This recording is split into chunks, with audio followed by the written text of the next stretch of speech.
Rajim, Bismillahirrahmanirrahim, Assalamu alaikum, Ji Ayanu, Pakhairagale, Ni Hao, Churashumme, Washmale, Ohio Gonzaimas, Guten Morgen, Hola, Bonjour, Privyet, Kaifa Hal, Halashuma Chatore, Ahlan Wasal Marhaba, Abuna, Mucho Gracias, Savi, Balli Kire, Hoj Galden, and Ayo Sayo. Khuyamora Adab, and thank you very much everybody for tuning into PTV World. You're certainly watching what this morning, but first things first. Hello Haja, how are you doing today? Assalamu alaikum, thank you so much for introducing me, and I really like the vibe out there today because I think it's a very wonderful day out there, and obviously it started raining, so we feel that the dry winter is moving away, and a lot of diseases that were taking place, they are going to get squeezed. Exactly. So having said about that, I think what I missed most about my childhood is I wanted to talk about fireflies? Yes, the fireflies, the juggnus, the butterflies and the ladybirds. You hardly get to see. And you hardly get to see the ladybirds nowadays. You know, when we were playing in the lawns back in our days, when we were kids, it was such a prominent feature of the lawns. I think it's probably because we do not play anymore, right, in the grounds.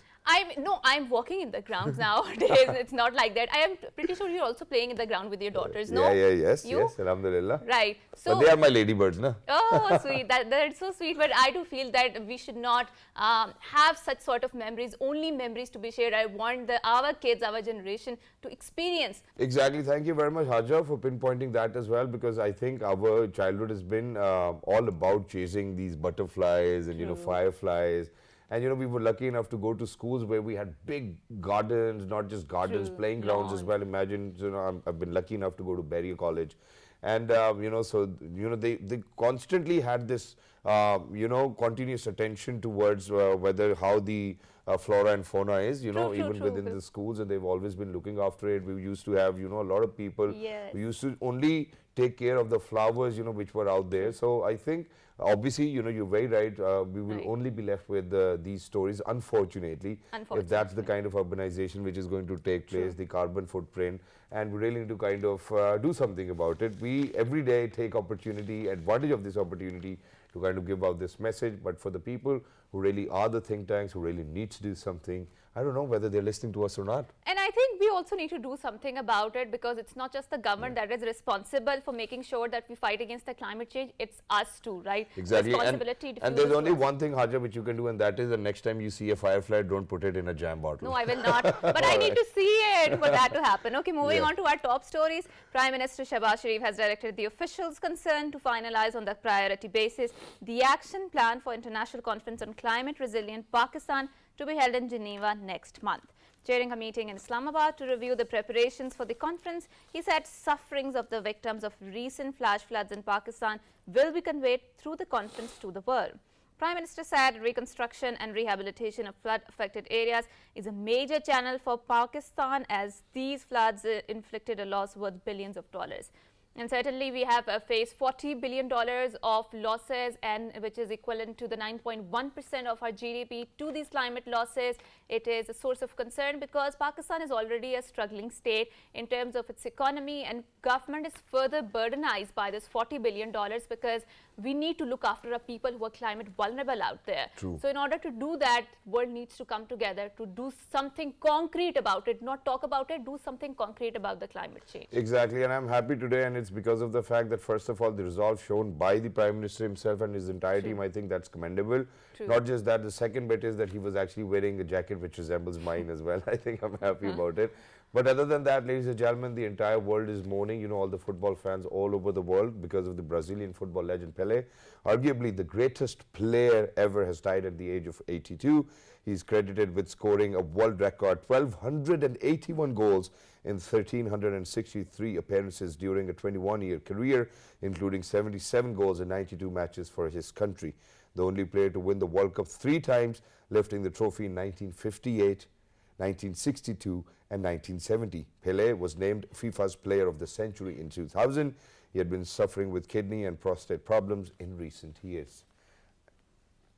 Unfortunate news, obviously, for the football fans out there. And, you know, when we speak about all of these athletes, ladies and gentlemen, they've set an unprecedented example for all of us to be better every single day. So moving on to our weather patterns, and intermittent rain continues to lash most parts of the country, with snowfall over hills increasing the intensity of the cold. Tourist resort Marine Galiath received the third spell of the snowfall. Personnel of the concerned departments have been deployed to keep the roads clear and maintain smooth flow of traffic. Large numbers of tourists have thronged Murree and adjoining hilly resorts to enjoy a snowfall.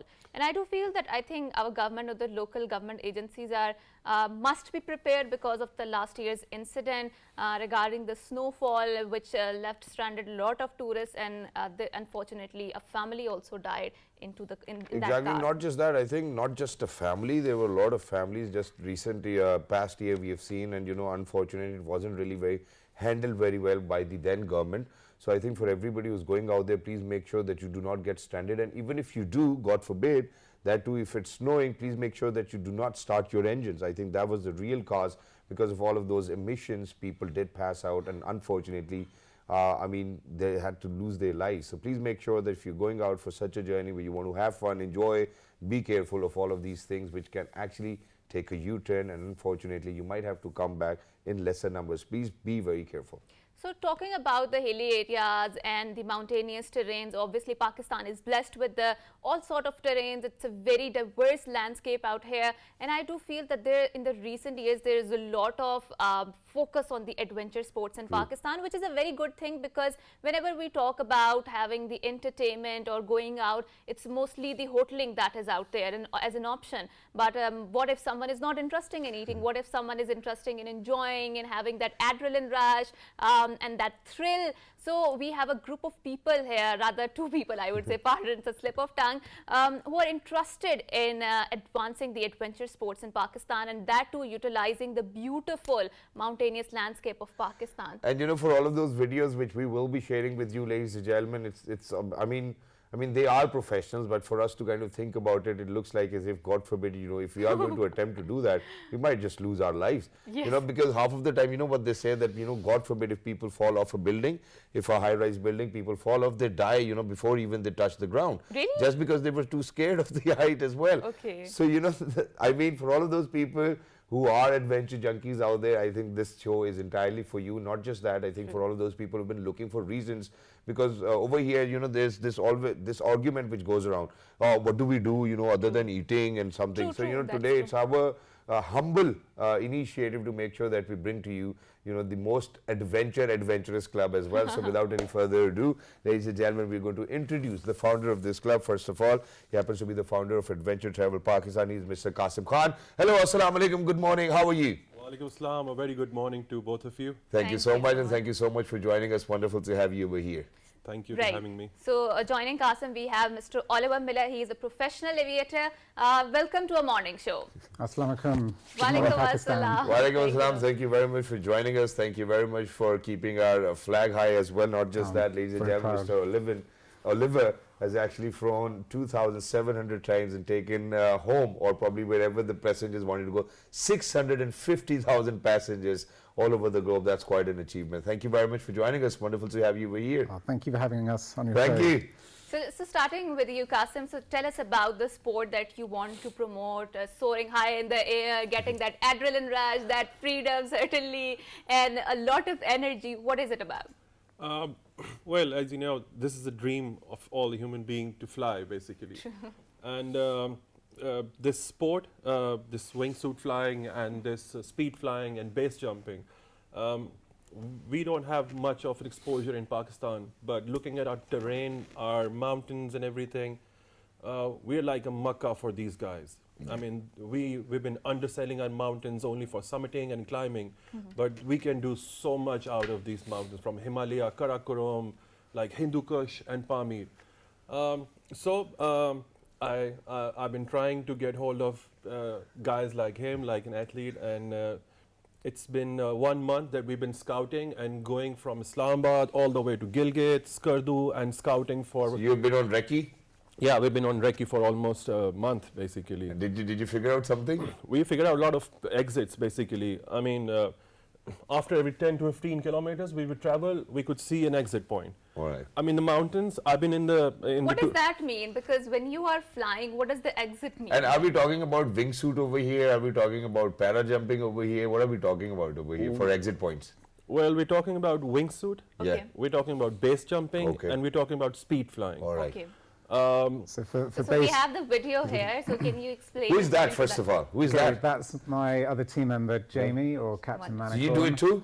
Yeah, we So other both. than flying planes, you fly yourself? Exactly. I fly Wow. wingsuits as well as flying planes. So why do we even need Professionally. exit points? And so share this is base jumping? Yeah, this is base jumping. So in order for a suit to start flying, we don't have a runway like an airplane. Yeah. Okay. We need a cliff about 200 meters tall. Okay. And then we jump off it. We use gravity to build up our speed. And then as the speed increases, our suits inflate with air. Okay. And then it makes a wing. And then we essentially start flying like a bird. Yeah. And it's the So closest it's not really feeling. a bird. Birds can't fly this fast. They can't fly that fast, but it's the because I've closest seen man it's can just too get. fast. Because I've seen a few Red Bull events as well, and I've seen, that's where we actually got to know about base jumping and wingsuit flying. Yeah. And most of the times they're really fast. And unfortunately, we have seen a lot of accidents too. Now, I think that's where the question is. The question is that over here, I'm sorry that I'm saying it or I'm putting it this way, but it's very risky because the recce needs to be on point. So imagine over here, we're not sure of the, speed breakers even on our roads. How do you think that you will be sure of the recce you're putting in place for people to base jump? Well, of course, for every sport, you have things which you have to do before you True. start doing it, which are the safety standards. So same is the case with this sport. I mean, you can die going a wrong way on a road, True. but if you're safe enough, if you're careful enough, I mean, you will live a long, happy and healthy life. True. True. Same is the case. I mean, we've been scouting. We have some equipment by which we are basically measuring and getting the right data and everything, and we are basically, recording the whole data. And for out of all of that research, for how long do you think a wingsuit guy can fly over here in Pakistan for the destinations you've picked up? Well, in Europe, the maximum you can fly is maybe 2 minutes. 2 but minutes? Here in Pakistan, your mountains are more than twice as big. Yeah. So I think we can fly here for maybe 4 minutes. 4 minutes? And that's why for extreme sports athletes like myself, Pakistan is the mecca Wow. for wingsuiting and speed flying because we can fly twice as far and twice as long. So for the adventure pilgrimage, you will certainly be coming down to Pakistan. Absolutely. Pakistan, I Yeah. think, will be the new adventure capital. Wow. of So extreme sports. now let's speak about the challenges. So Qasim bhai, there might be a lot of challenges with permissions, which government, provincial government to get in touch with, and then ministries. So how is it all going? Well, I tell you the truth, we have been really lucky because this idea clicks everyone. Why? Because you see, every year we have climbers coming to Pakistan and trying to achieve K2, and we have 8,000 meter peaks. True. So this sport is more safer than that. If, let's say, if 2,000 climbers are coming to Pakistan, then this number can be 10,000 or 15,000 in a year. True. So this way we will be generating a lot of Revenue. one. Secondly, our goal right now is to make Pakistan an international adventure and extreme sports capital. Wonderful. Because the kind of a world record you can make over here, You the can kind do of a that. terrain which you And can you experience. aspire to, Yeah. right? Making a world record. I mean, why not? I mean, Right. And it's half the price. it's not about, it's half the price, yes, but this terrain, this mountain is magical. I mean, ask him, when they arrived here, they were expecting it the same as Europe or maybe the rest of the world. But for them, it was My eyes were like big. I was blown away by how big the Himalaya were. And did you all of a sudden, left the cockpit and be like, hey, you know what, give me my wingsuit, man, I'm jumping. Yeah, exactly. I've been taking photos from my big plane, my Dreamliner, looking down. So what are those basics, Oliver, you look for when you go to such a location and when you're looking whether we can do it over here or not? So for speed flying, it's quite simple. We just look for a mountain. It can be any height, and it just needs to be steeper than this. But Yeah. for wingsuiting, we're looking for more specific things. So it has to have either a cliff that overhangs, so that if you jump off it, there's space, or a vertical cliff, and it needs to be 200 meters for us Okay. to start flying. And then the rest of the terrain can be like Can be this. like this, And you guys literally have thousands of potential places we can wingsuit from. Wow, that's wonderful. And we're talking about over here at 4,000 meters, 5,000 meters. Are we talking Yeah. about that? Yeah. We're talking about mountains which we've never noticed, or I've been in the tourism industry Looked since at from that 2004. I perspective. never looked for 5,000, 6,000. But right now, my perspective to look at the mountains have changed. I know that we are underselling our mountains. We can sell 5,000, 6,000 to the whole community of this adrenaline sport, basically. Yeah. So Right. we are planning on promoting this and going to the international platforms, exhibition, conferences, and bring awareness to the international community that we actually have the mecca for this sport. So this is one part. The second part is that we want to achieve something as a landmark in Pakistan. So we want to start by jumping off K2. I mean, we means that these athletes, Yeah. they want to make a world record, So you want inshallah. to play safe by not being part of that? Like I said, it's more safer Right. than driving on the road, isn't it? Yeah, I skydiving don't know. with the right training is If actually the very exit point safe. is just 2 mountains closing enough, you know, I don't know whether I think I'll have to wear my spectacles as well. You know, I cannot take a chance because my sight's not on point as well. What if you hit in the mountain? But having said that, obviously that's on a lighter note. I think that the initiative is great, and Oliver and his team to be here, I think that's wonderful. And since they've seen that from their own eyes, when do you think all of this is going to initiate, and how is it going so far? The equipment, the training programs, because a lot of people will come over here now and they might not even have any idea about it. So we might need a smaller mountain for people to train, and then higher mountains and peaks to kind of go full scale. So where are we on that? You're absolutely right. People don't have an idea. That's why we are scouting. That's why we are basically scouting for exit points. Yeah. So that when these athletes are going to come to Pakistan, so we can share 14 jumps in 7 days with them. I mean, 2 jumps a day. yeah, why not? Like I said, the terrain over If it here fits. is so attractive that it brings you to do 2 or 3 jumps in a day. Yeah. And the kind of a terrain we have, the kind of accessibility we have, from south upward towards north, we have endless possibilities. And do you think that every time we'll have to climb up to kind of take that jump? Because if I have to climb up, I don't think I'm going to go for another jump. I'll be like, I think I'm fine with one. Not really. I mean, Or are we going to use helicopters? Do you think that there's going to be a management program within that as well? Of course. Like I said, I mean, the authorities, especially the military, have been really kind to us. They have been helping us all the way. I mean, the past 2-3 weeks we've been scouting. I mean, we needed help from army and the military because the kind of accessibility they have, no other government, no other institution has in Pakistan. Yeah. So we are in very, I would say, in contact with the army, the military. They've been helping us. And like I said, we are proposing that we're going to jump from K2, and Army is basically backing us up in that. Wow. And So- certainly PEF and Air Force is promoting the snow sports, especially in the northern areas, and Yeah. they're facilitating whoever has this sort of ambition to do that. So moving on to Mr. Oliver, so you are a professional aviator, right? Let's explore your relationship with the flying. How did you develop this passion for jumping that too high? Because you were already flying planes, that was way safer. Yes, I was already flying planes. I love anything that flies, Yeah. and I guess I started paragliding first, which Kasim's done a bit of paragliding, Yeah. and then I got into speed flying, and then skydiving, and then base jumping, and then wingsuit base jumping. Wingsuit base jumping is probably the most dangerous, but if you train hard and you put in the practice, I believe you can make it as safe as riding a motorbike. Because there's no chance of mistaken wingsuit flying, I believe. Yeah. God forbid, one wrong move, Yeah. you're gone, unfortunately. And how do you practice that in the first place? Because if Shahzad wants to practice that, not me, okay, so how does he do that and be safe in the first place? Because obviously when it's your first time, you're very cautious about it and not getting What Yeah. if we pass out in a wingsuit, yeah?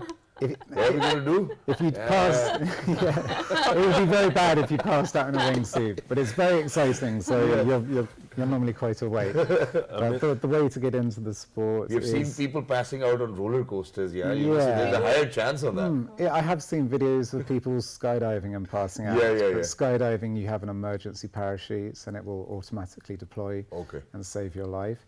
So if you did want to get into it, I'd recommend skydiving first Yeah. and doing a minimum of 200 skydives, and then you can put on a wingsuit, and then you should do at least another 200 or 300 in a wingsuit before you do wingsuit base jumping. Wow. And base jumping takes maybe another 2 years of training. So then do we really call hard. ourselves a pilot of our own selves? Or? Yeah, yeah, You your own fly in the pilot. air.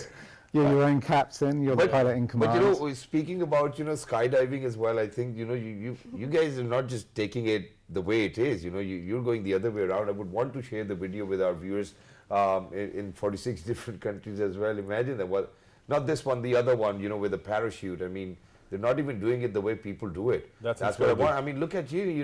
It's like somersaulting in the air. And which terrain is this particularly? This is Skardu. Okay, We basically they took off from Kharpocho Fort Okay. because it's a huge landmark in Okay. Skardu. So, like I said, we've been scouting and we've been It's a beautiful place, though. right Yeah. behind it Skardu, and it's Oliver doing Now the look what Oliver's going to do. I mean, it's like going. That's not how people do it with the parachute, eh? That's how I do it with the parachute. It's more fun. I like going I upside mean, for down. a moment when I saw the video for the first time, I was like, okay, God forbid something wrong happened. But when you did it twice and then you were stable, I was like, okay, he was doing it. Yeah. Wow, that's wonderful. But why do so many unusual things when you know that you're not safe? Oh, it's more fun, and you feel the G-force. You feel the blood go to your feet, and you go a little bit lightheaded, and it's a really good feeling.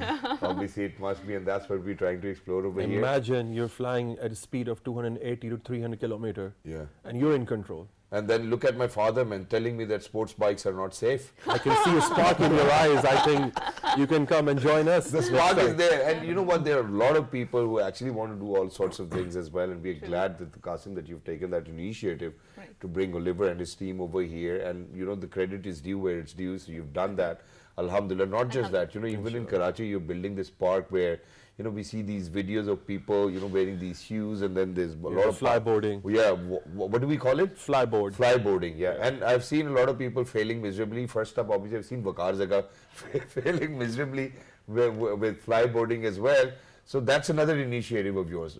Can you tell us about that? Well, that's the safest way to fly because you end up in water. Yeah. You're not breaking Only any if it's bones. deep. Yeah. So that's like the first step towards flying. Yeah. So this is one of the initiatives which I really wanted in Pakistan because it's a global phenomena.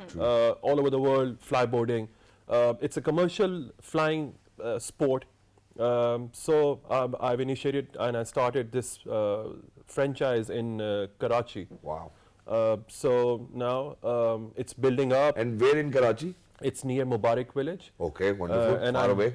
I mean, it's not far away. It's 40 minutes from Karachi. Yeah. I'm on the delta, which is in the middle of a hub river and the sea. And the location is nicer The as well. location is amazing. I have 85 acre of land over there and a big reservoir like a stadium. And this project has been endorsed by Pakistan Coast Guard. So yeah, I'm doing things on my own so that we can provide the same activities, same recreational for Pakistanis and the new generation. Wow, and it's great as well. And for when we speak about the adventure club and then wingsuit flying and skydiving, all of that, how do you think that Pakistanis who are watching us right now can actually take part in training? So so that once Alhamdulillah the facility is developed, that they can actually go and explore themselves or explode themselves. Well, that's my dream, that's Yeah. my mission, that's my goal, that this sport should be part of Pakistan. Because if Allah Ta'ala has given us such an amazing terrain of mountains, why should we undersell it? True. So this is one of the sport, and there's so many sport which we should bring in Pakistan.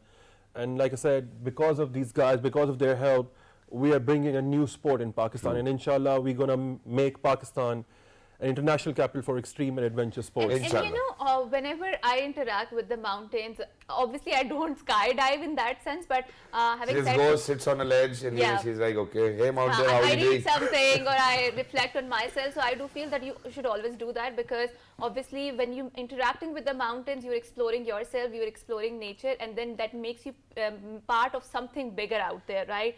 And the self-reflection that gets you, obviously you need to do it more and more, because we're living in a very urban landscape which is very fast-paced and you don't get to explore a lot of things. But having said so, nature is what we are, right? And interacting with nature certainly gives you that energy, that synergy that you need to reflect more. Yeah, and thank you very much for saying that, because I still remember that last year when I went up north, up till the China border, I could see that that the very realization of the Almighty being over there was more.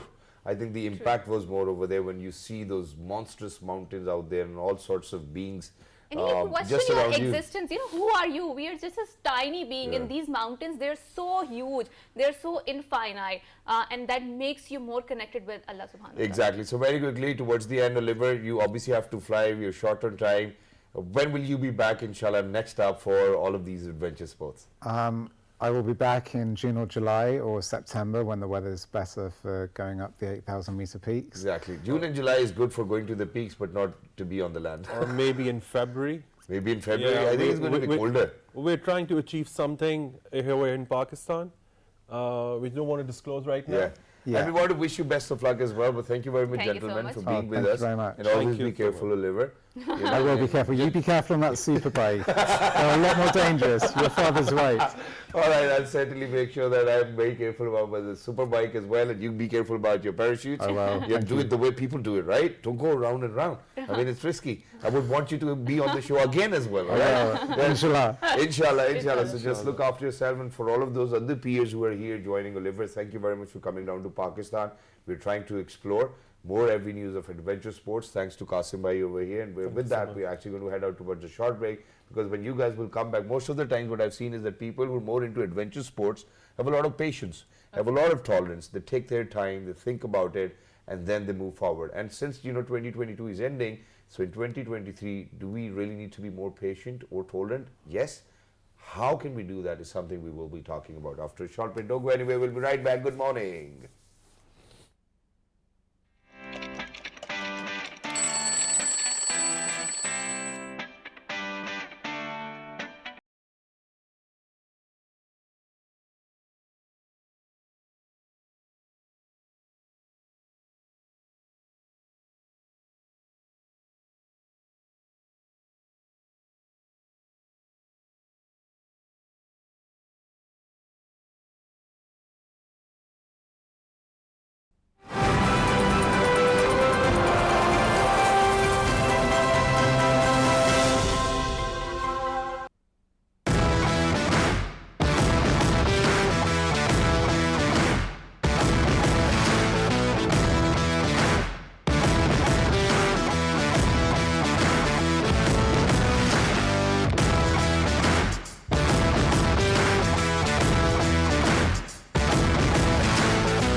Welcome to Sports Extra. I'm your host, Ahmed Nabi. Pakistan. Great I to love be here. Pakistan. I loved my first day in Pakistan. I've been welcomed and the people have been so warm, so hospitable. People of Pakistan are some of the most welcoming and some of the most passionate, especially for what we do. Whatever we can possibly get for the youth of Pakistan should be introduced in Pakistan. Is that the Pakistan flag flying at these events is a massive win for the country. Shan Masood has evolved a lot. I genuinely feel that this time, it's anybody's World Cup. You're going to see a lot of upset. Pakistan hasn't looked back as far as the cricket is concerned. With three guys that can bowl 90 miles an hour, got a mystery spinner. And when it's a global sport, it should be played in any country regardless of where it is played. It cannot get bigger than what we've got tonight. It's just really amazing to be here. Pakistan, Zindabad.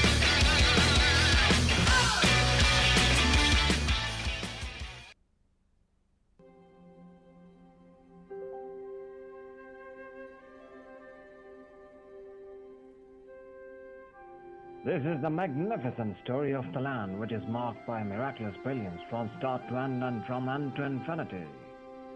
The land that gave birth to heroes who battled the long, tiring journey of faith and hope while shedding blood and sweat in the name of a noble cause of laying a foundation stone of an independent state where their children could live in peace and harmony. The sons of the soil braved out unprecedented hardships.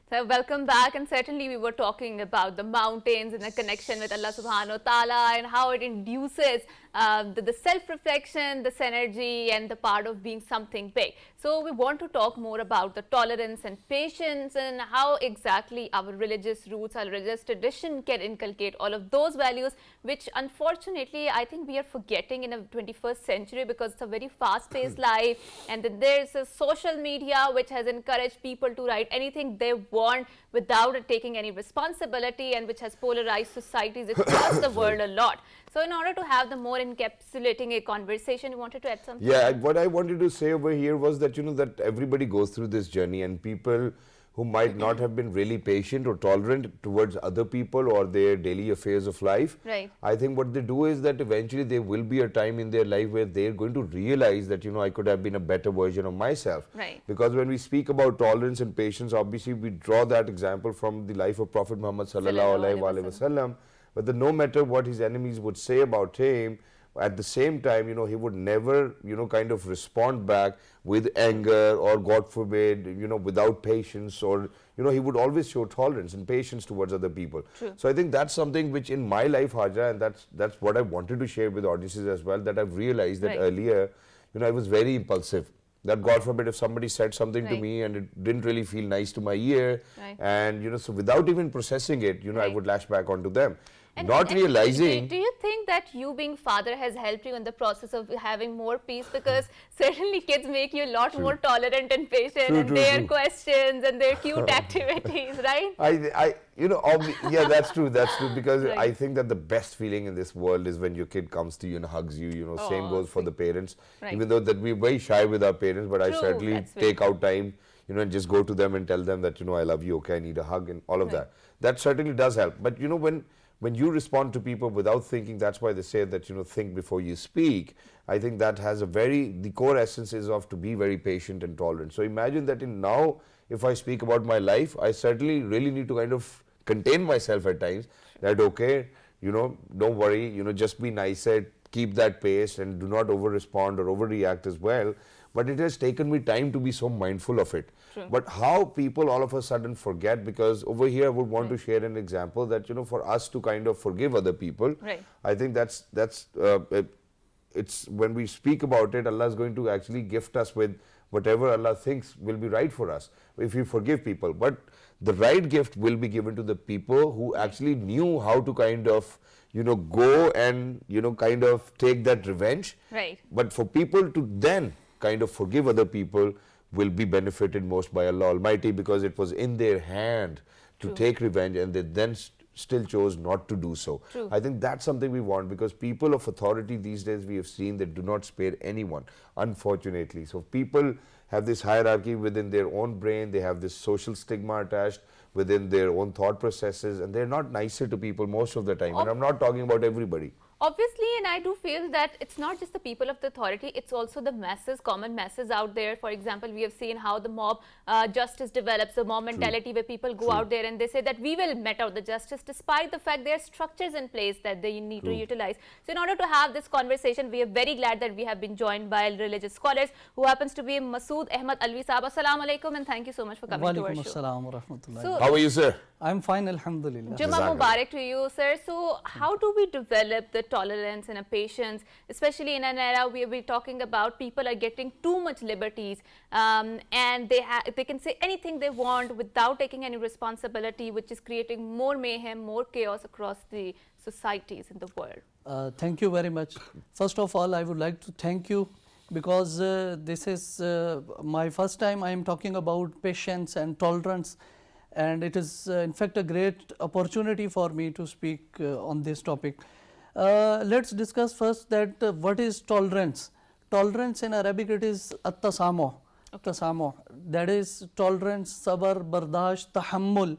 And in the prophetic life, Rasulullah sallallahu alaihi wasallam, Sayyidina Jabir raziyallahu ta'ala anhu was the companion of Holy Prophet sallallahu alaihi wasallam, and he narrates that someone asked to Rasulullah sallallahu alaihi wasallam, Ya Rasulullah, what's iman? Ma huwa al-iman, Ya Rasulullah sallallahu alaihi wasallam?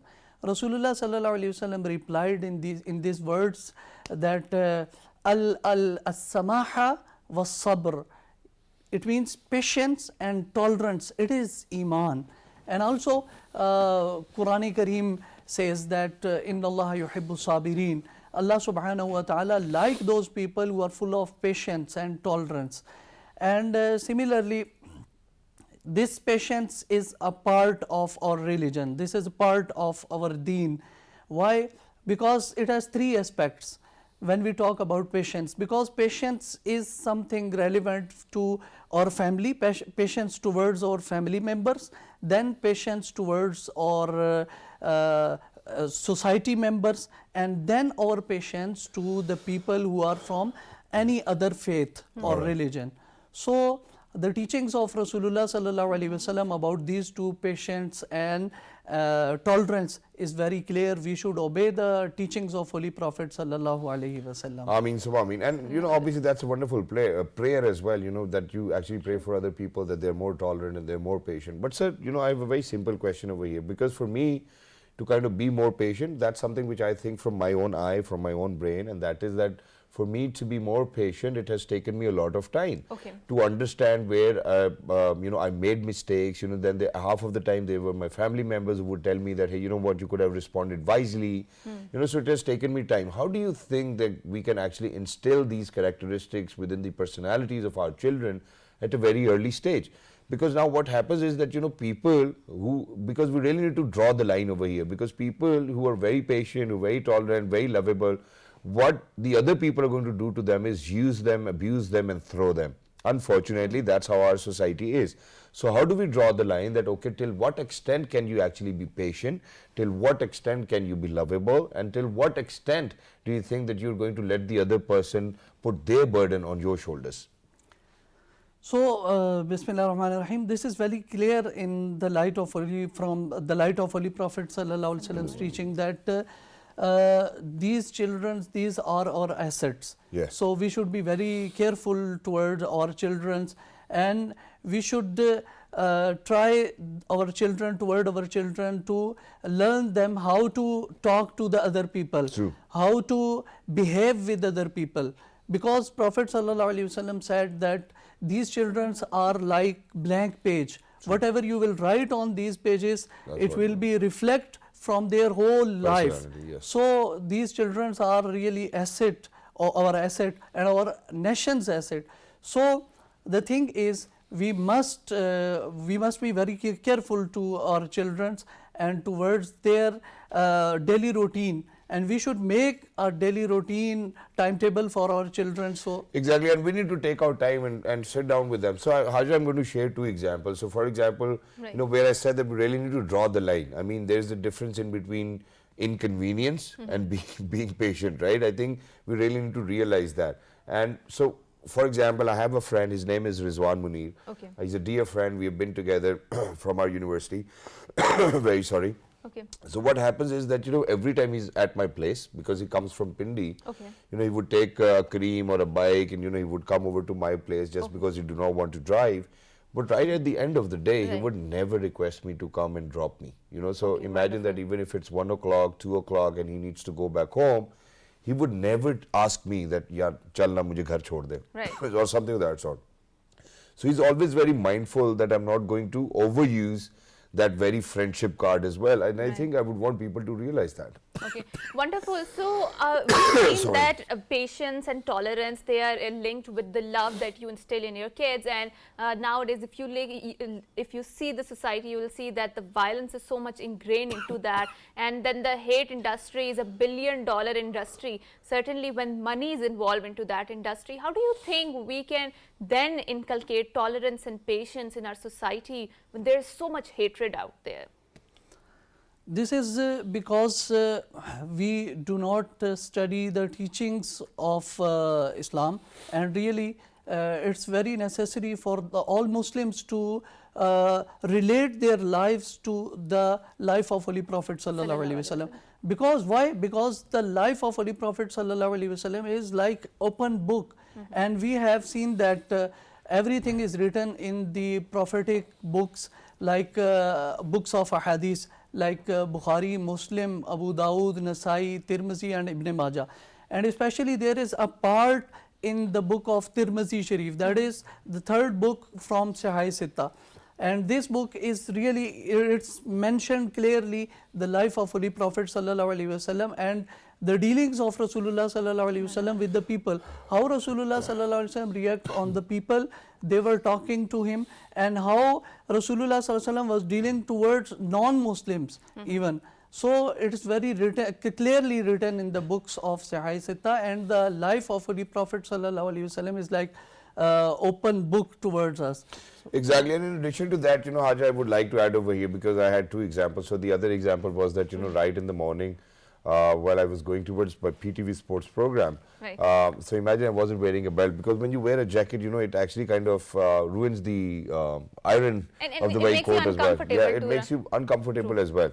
But obviously, having said that, your life is more important. So I could see that, there was this traffic warden who was wearing his jacket, he was on a bike, and I was like, what if he is actually going to stop me and then give me a challan? Then I was like that I really need to be patient, because, so I was actually thinking about that, okay, I'm going to come up with an excuse, sir, it's early morning, it's just the start of the day. So then that very moment I had this other thought in my mind, and that was that, imagine that, he's left behind his kids, woke up early and he's on his duty. That's what his duty is. So that's not an excuse. And number one. For our protection, exactly. And number two, when we speak about hate speech, I think that our political parties really need to kind of sit down together and think about what is the kind of jargon they're going to use against their opposition party people as well.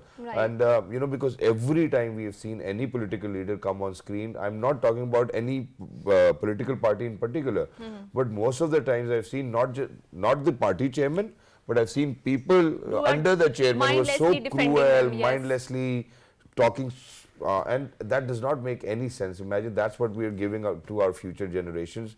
We really need to be more civil, we really need to be more mannered, and I think that we really need to be well versed, and respectful towards the other people's opinion. It's just the selection of the words, imagine. Exactly. And Shahzad, if you analyze the greater contours of the political discourse out there, you will find that, for example, Islamophobia is a multi-billion-dollar industry. There are actually people working out there who are involved in the knowledge production and layers of knowledge production, in which they churn out hatred, in which they produce that the one community, they have this mentality of us versus them, that the one community, Muslim community, is always very violent. So I mean, and there's a lot of money involved into that. So when the money is involved into that, when there's entire industry working there, think tanks, I mean knowledge production, media houses, how can we expect that there will be peace in the society, right? And United Nations was built on this very premise of inducing peace in the world. So how can you expect that there will be peace when there is money involved into that? And then there is this lack of civility in the debates, like you mentioned about it, in the social discourses, how people, I mean, they're so intolerant that they would jump at you at just little of the instances, right? Exactly. And so we really need to learn from all of this as well, but we're going to actually say thank you to Masood Saab. Thank you very much, Masood Saab, for joining us. But alongside him, ladies and gentlemen, we're lucky that we've been joined by Mr. Saad. And since we were talking about the life of Prophet Muhammad Sallallahu Alaihi Wasallam, so Naate Rasool Maqbool, and to do the honors, we have Saad Bhai over here. But for everybody who's out there, have a blessed Jummah. Remember us all and our entire team in your prayers. And inshallah, from next year, from 2nd of January, we have a surprise. We have a new look and feel of the show. And we hope and pray that it's going to be successful, inshallah. Saad Bhai, please.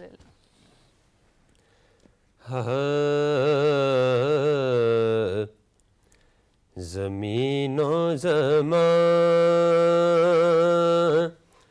तुम्हारे लिए मकीनो मकान तुम्हारे लिए ज़मीनो ज़मान तुम्हारे मकीनो मकान तुम्हारे लिए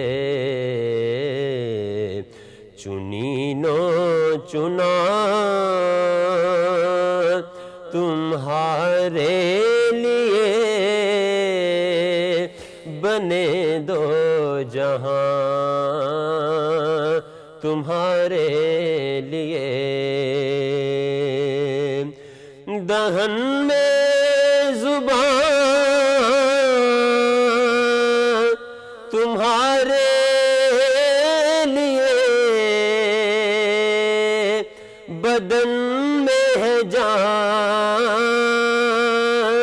تمہارے لیے دہن میں زبان تمہارے لیے بدن میں ہے جان تمہارے لیے ہم آئے یہاں تمہارے لیے اٹھے بھی وہاں تمہارے لیے ہم آئے یہاں تمہارے لیے اٹھے بھی وہاں تمہارے